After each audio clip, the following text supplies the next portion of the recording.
and welcome to Dialogue. In the dramatic turn of events, U.S. President Donald Trump has warned Israel not to strike Iran and honor the ceasefire.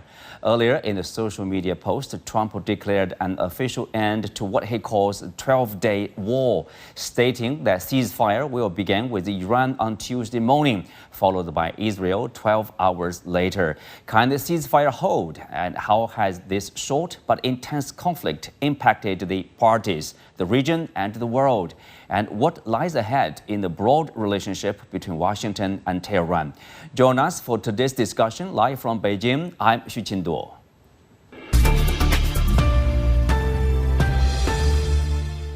Joining me today are Einar Tangen, independent current affairs commentator, and Professor Seyed Mohammad Marandi from the University of Tehran, and Serkan Oral, political analyst and writer. Welcome to the show. So Anna, I will start off with you. The latest news had that Trump basically warned Israel not to violate the ceasefire and stop striking Iran. Of course, he's not happy with both parties, the Iranians and the Israelis, for, in his words, I guess, violating the ceasefire he proposed. What do you make of the latest development? Well, Donald Trump was anxious to put a period to his action. It was not playing well in the United States. He's facing all sorts of legal hurdles, both he's violated international law, he's violated domestic law. He did not pay attention to his domestic security advisor, who said there are no nuclear weapons there, and the IAEA, who said there are no nuclear weapons ready.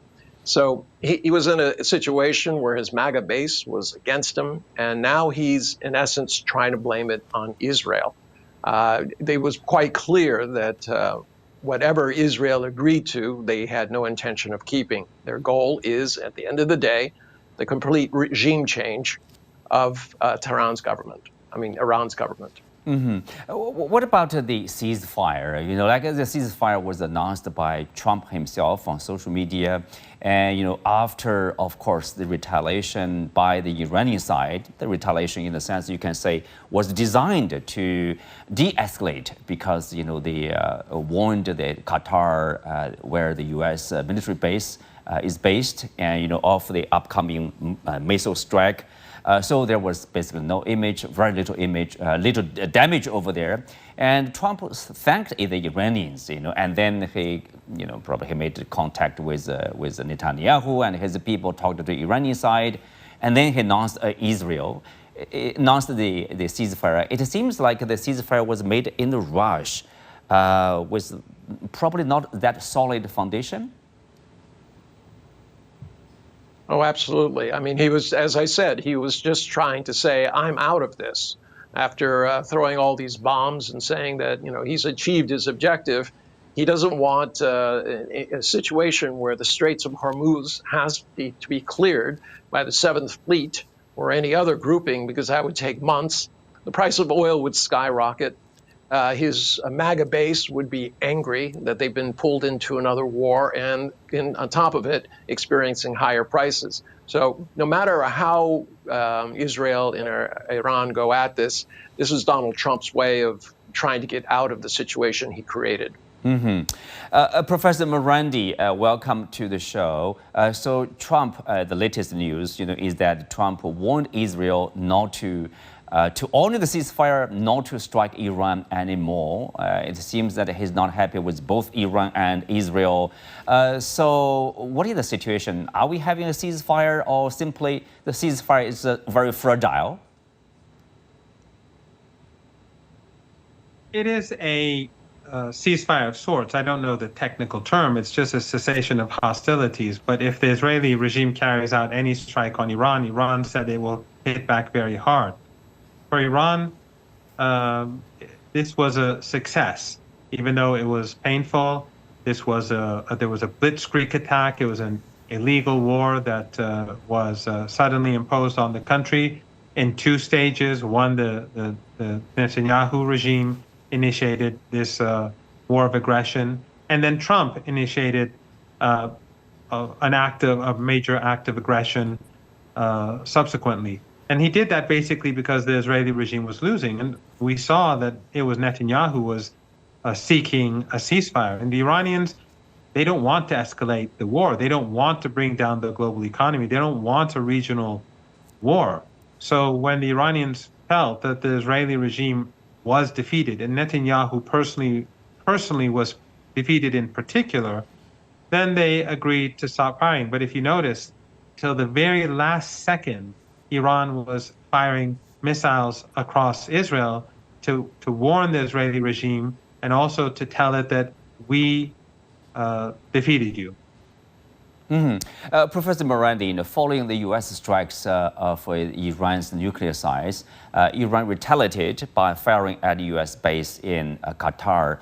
But the reprisal attacks appear to be designed in a way to avoid escalation. Is that the case? So can we say that Iranian restraint, if that's the case, has played a key role in de-escalation and ultimately the ceasefire? Yes, of course. You're absolutely correct. Qatar is the home to CENTCOM, and the Iranians wanted to send both the United States, but also these tiny Arab family regimes, a message that if there is any aggression coming from any of these places, that Iran will deal with these regimes. But Iran doesn't want to disrupt the global economy. Iran does not want to send the globe into an economic depression. So, but I think it is impressive, even though you're right, it was the strike was carried out in a way so not to bring about escalation. But I think it was impressive that simultaneously, as Iran was fighting against the Israeli regime, it was also striking back at the United States, its assets, and it held its own. And also, Iran has another advantage, and that is that its relationship with the IAEA is going to change. It is not I don't know how it is going to end up, but from now on, it's not going to give the sort of access that it gave before, because the International Atomic Energy Agency passed off information to kill scientists, to help strike Iranian targets, and it didn't even condemn the attacks on the nuclear program, whether the Israeli regime attacks or the United States. So this provides Iran with a significant amount of leverage. And also, the nuclear program has not been destroyed. Trump can say what he wants, but I think ultimately we'll see that Iran has retained what it needs. Serkan, welcome to the show. Israeli Prime Minister Netanyahu said Israel had agreed to the ceasefire after achieving its goal of removing Iran's nuclear and ballistic missile threats, in his words. So, in a sense, it's a natural development for the Israelis to agree to an end of the strikes?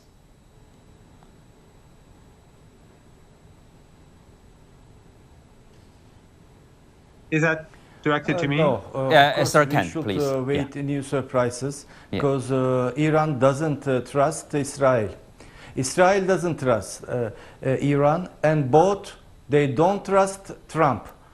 So under these conditions, just the reality is this war is expensive for Israel more than Gaza or Hezbollah fights, because protecting the air defense is millions of dollars every day. So they ask some sponsorship from GCC countries, and even the UAE, they condemned Israel's strikes. So it is not easy to survive the strikes and the war for Israel's side, because it's really expensive, and they don't have the sponsorship now. The second issue from the Iran side, when we look, they demand revenge. So they have attacked and targeted U.S. bases in Qatar and several areas. So at the end, should be a diplomatic solution. If not, this will be a lose-lose war for Iran and for Israel. The issue is, it's like a balance game. They always win, they always lose. You remember the American ex-president Bill Clinton said, Netanyahu demands long war with Iran to keep his seat long. Well, Anna, if I'm right, so your understanding of the situation is like probably the ceasefire is not only fragile. I mean, the airstrikes probably will continue because Israel's goal is not what we are, witnessing now. Probably they want more out of the strikes. So is that the case? The Israelis will continue. But then, if that's the case, will the U.S. continue to support Israel with ammunition, with other kinds of support? Well, there's going to be a lot of support within Congress from both sides of the aisle to continue supporting Israel. It'll be very hard for Donald Trump to walk away from them. He's wedded. I mean, Miriam Adelson, who's a big proponent of Israel, gave him a total of $550 million over the years for his political campaign. And I'm sure she's talking to him as we speak, saying, don't be hard on Israel. They're just trying to defend themselves. My colleague, Professor Marandi, is putting a brave face on this. The fact is there was damage that was done to Iran. Iran is best probably going to the court of public opinion. There is a fundamental shift. Islam around the world is now taking a completely different attitude towards Iran. They're putting aside religious differences on the realization that Israel and America do not regard anybody who is Islamic as human. So that is probably a better card to play than saying that you're going to continue to have strikes. The number of missile sites that are operational has been, not completely, but it's been diminished considerably. This is a situation that can never end with anything except more death. And unfortunately, the fact is that Israel, population of 7 million, spending $75 million a day to fund this war against Iran, can't keep it up. Their economy is decimated. They have all these people on reserve lists. They're all working for the military complex. They're not working for the economy itself. So there's going to be a tremendous cost to them. And they cannot take over a country of 92 million. So what they're trying to do is force the U.S. one way or another to come in on their side and do what they want, which is regime change. They haven't been quiet about this. They've said that they want regime change, that that's the only solution. Since they can't bring it about, their only alternative, and I mean only, is the United States. Professor Marandi, what's the plan for Iran right now? Of course, there's a ceasefire, and of course, the strikes and counter-strikes with Israel probably will continue, maybe at a less, scale, less intense kind of means. How long it will continue? Or is the thinking on the Iranian side, Iran is much larger than Israel. It can more capable of, absorb the inflation or the strikes? Well, it will really depend on the Israeli regime. And I'd just like to add to what my colleague pointed out. I'm not saying that Iran wasn't hurt. After all, it was a blitzkrieg attack. The Israeli regime murdered senior Iranian officials, their families, their neighbors, and they destroyed parts of the Iranian air defense system during the first few hours because it was unprovoked. And Iran was negotiating with the United States at that time. And it became clear that the United States was being deceitful all along. So Iran was hurt. But Iran's underground missile bases are very much intact. They're not something that the Americans or the Israelis can destroy. We saw that in Yemen when the Americans tried to destroy the underground bases of Yemen. They failed, and that's something that the Wall Street Journal admitted. Iran's underground bases are much more extensive, much more powerful and capable and rich than what we saw in Yemen. So Iran was hurt, but I think ultimately it is the case that the Israeli regime, by asking for a ceasefire, begging for a ceasefire, especially during the last 24 hours, they were the ones that came short. And my colleague is absolutely correct. The biggest fundamental shift is that the world, not just the Islamic world, the entire world has turned against the Israeli regime, even Western public opinion, because they see this as a supremacist regime that looks down upon everyone, Muslims, non-Muslims, everyone. And people see that. As we speak this morning, they're carrying out new massacres in Gaza. So the world has changed. Views towards the Israeli regime has changed. They have shown that they're not invincible. Iran has hit them hard every day. And I think that makes the regime the loser. We also can, let's assume the ceasefire will hold, that will continue, there will be the end of the strikes. And then, what kind of relationship there will be probably between Tehran and Washington. We remember, when it comes to this nuclear research project inside Iran, for example, first of all, there was a JCPOA. Iran was working with the so-called P5+1.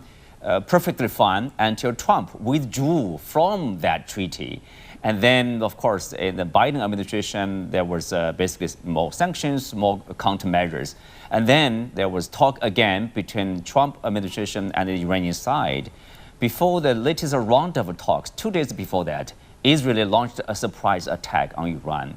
Do you think now, after the ceasefire, following the ceasefire, Iran and the U.S. will continue, will resume their negotiation?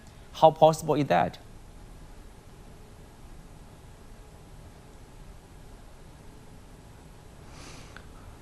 Trumpism will support only economical war. This will be new tariffs and sanctions on Iran. But the idea of Israel is pushing him on weapons and striking directly to change the regime. But the missiles cannot change if there is no land war. So Trump will not let any American soldier will go and die and come back with the American flag. This is not his style. But he has some solutions. He says, let's make Iran bigger again, great again. But this is something, a slogan, but can't be applied on the ground. That is a different issue because nobody trusts. 12 days ago, he says we cannot do this because maybe a new Libya can be Iran, and then after 12 days, he sent two bombers and dropped the bombs on Iran. So we can expect anything from this administration. For example, tomorrow they can meet in Istanbul and they can talk about the new horizons for the region. But Israel policies will not let Trump be in good relations. So it was also a diplomatic way, but there is a sabotage before. This sabotage can be happen every time, and this ceasefire can end very badly with the economical earthquake in the world's economic system. Not only the Strait of Hormuz, but also the trade, the oil prices, everything is going up. If this conflict ends in other way. So peace and stability, prosperity is the only solution. And if US not deal with Iran, that will be terrible from their side. Well, Anna, how do you look at this, let's say, post-conflict relationship, let's say, Iran, US, and Iran's relationship with IAEA? As Professor Marandi said, IAEA was suspected of sharing information, with Israeli side, probably that's, led to the killing of their nuclear scientists. Of course, the Iranian side will not be happy, probably. Even there's a resumption of work with, IAEA, there will be limited, access, probably. So, if, and also for Iran itself, Iran is, at least they want to present an image of a strong regional power. But now there's a, we all see that the suffering is massive in terms of, security leadership, nuclear scientists, etc. So there will be probably a rethink about their development, strategic development in this region.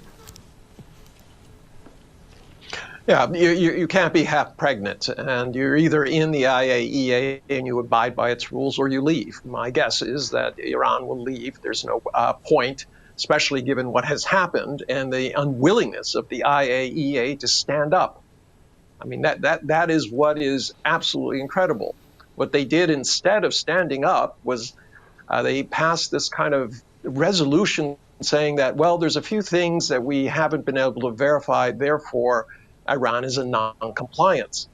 This is what Donald Trump used because he didn't have any facts to say that Iran was non-compliant and therefore was developing nuclear weapons. A big stretch. In fact, a known falsification, the same as WMD in Iraq. But this is a consistent pattern. Given the fact that there is no trust between the parties, the only way this can be settled is if you have a change in the mix of people, or countries that are involved. And this means that the Middle East will have to come together, as including Turkey and other places, along with perhaps India, China, Russia, Brazil, and in essence the BRICS, to set up something where there is trust, where what is being said will be carried through. I was on Indian television 2 nights ago, and I was shocked. They were taking the U.S. for task for being a hegemonic power that has no right to do regime change in the world. And this is a very marked change in Indian politics. Before it was always, well, whatever the U.S. does is good, we're allies, it's okay. Now that's changed. So this could be the beginning of a resurgence of BRICS and other nations coming together to say, look, the U.S. and Israel are pariah states. They go and do what they want. No one trusts them. We cannot allow them to dictate the international order. It's time for them to go off on their own, and the rest of the world is going to have to try to figure out how to get along. But living with these two is almost impossible at this point. Mm-hmm. Well, Professor Marandi, at the same time, what we witnessed is for example, the U.S. bombing of the nuclear sites. Basically, every country except for Western ones are saying that that's a violation of international law because U.S. is not a party to the war and they didn't bother to go to the UN Security Council to gain any approval or authorization. Even inside the U.S., probably there's debatable as controversial. So the bombing of Iran is a violation of international law.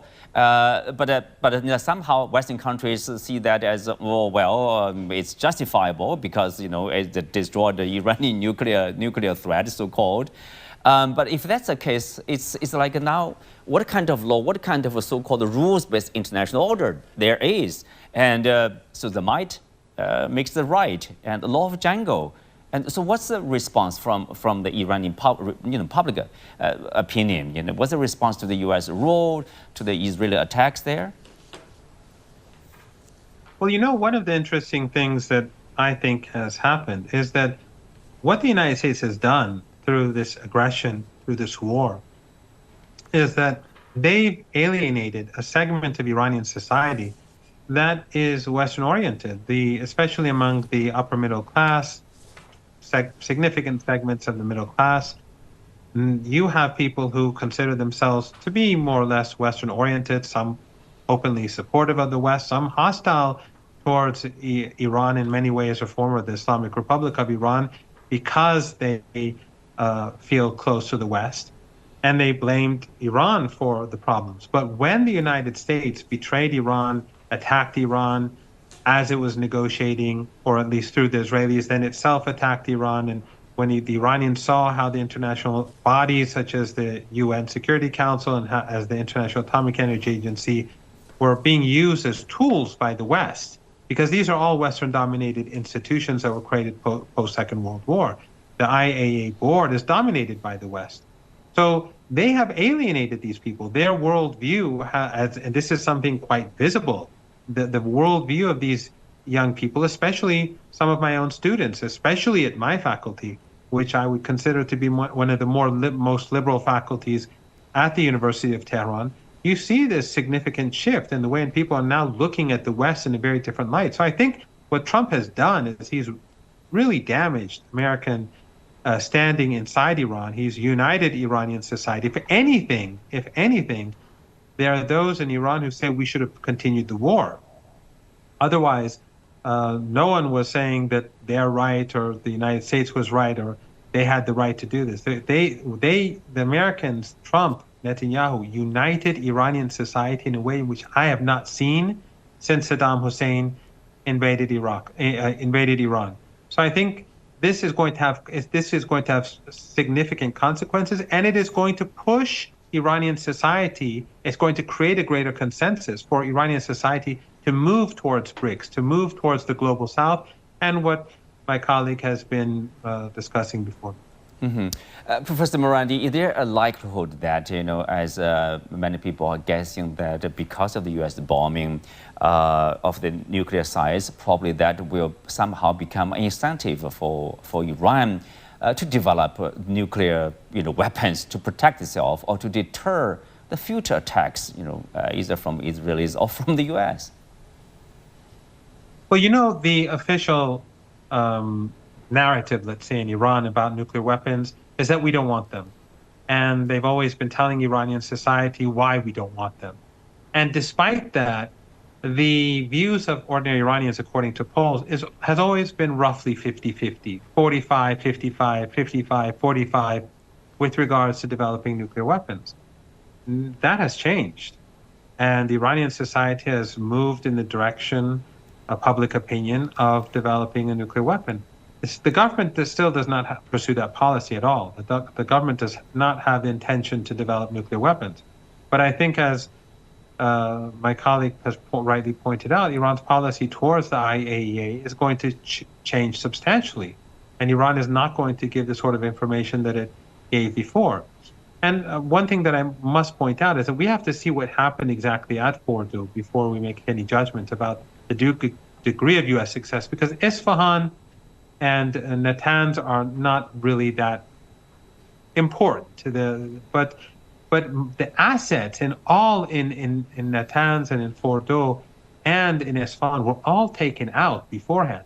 And in the case of the United States, it's clear, I don't have inside information, but it's clear to me, the Americans told the Iranians beforehand, and the Iranians took out everything. So the Iranians definitely have the capability to continue their nuclear program, and especially because they have the knowledge, they have the scientists. Murdering a few scientists is not going to degrade the entire scientific community. We have universities, we have departments, we have lots of young scientists who are involved in the program. Most of these people who are murdered were managers. Serkan, I mean, a lot of countries, as I said, have condemned the U.S. attacks, see that as a violation of international law. I mean, this, against this background, do you think the purpose of the principle of the UN Charter and international law, do they still matter in today's world?